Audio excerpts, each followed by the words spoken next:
Well, you have a lot of things to iron out over the next few days, right? Things are changing quickly. Yeah, they are. And still some wrinkles in there through the weekend as well. We're still uncertain how exactly Easter is going to play out, but we're pretty confident by the end of the week we are going to have some severe storms, and we might even get a couple storms out there tonight across northern portions of the region. Those of you north of Highway 60, get up along the Oklahoma and Kansas state line. I would not rule out an isolated shower or storm late tonight through the early morning hours. We're watching an area out to our north and west, and notice in the last few frames, there you go, a couple of showers and thunderstorms just developing north of the state line, and these will track their way to the east, maybe slightly north of east in our direction. And some of these, again, may clip here, Chautauqua County, Montgomery County, Labette County in Kansas late tonight, and maybe even try to brush just south of the Oklahoma and Kansas line. So we'll be monitoring that. I don't think the severe threat's very high with that, but they still could produce a little bit of hail in some of those stronger cores.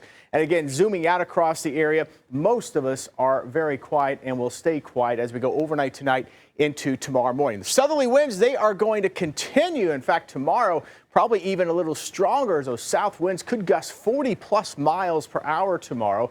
And we'll keep it dry and very warm as well. But our focus by the end of the week will be on this cold front coming in from the north and west. That front's going to bump into some moisture that we're going to have in place as that southerly winds bringing up Gulf moisture. What that front does, it provides a little nudge, a little lift to the atmosphere, and we'll get showers and storms to pop up along that frontal boundary by Friday evening. Probably initiation possibly as early as 4 o'clock, but probably that 4 to 7 o'clock window Friday evening. And where that front exactly lines up by Friday evening, still somewhat of a question. There's some data that's even quicker with this front, getting it down to I-40 by later in the, or I-44 by later in the afternoon. But again, along and ahead of that front, Friday evening, Friday night, severe weather does look like it's going to be a possibility. 60 to 70 mile per hour wind gusts, 1.75 inch hail. That is a golf ball size hail and a very low risk of a tornado. And then as we go into Saturday, that front will continue to push to the south, pushing the risk to the south. And the question for Easter Sunday is going to be the timing of this system.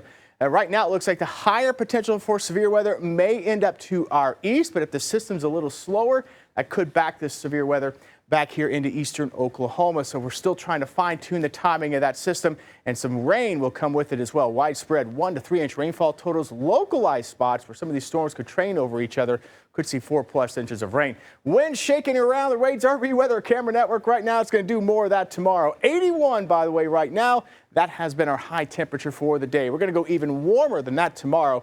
Mid to upper 80s for the highs on Thursday with that strong and gusty south breeze. And then on Friday, we'll keep an eye on that storm chance, a slight chance by late afternoon, probably higher chances in the evening hours with some severe weather. And then on the cooler side of that front, cooler temperatures over the Easter weekend. And again, we'll be monitoring those storm chances through the weekend as well.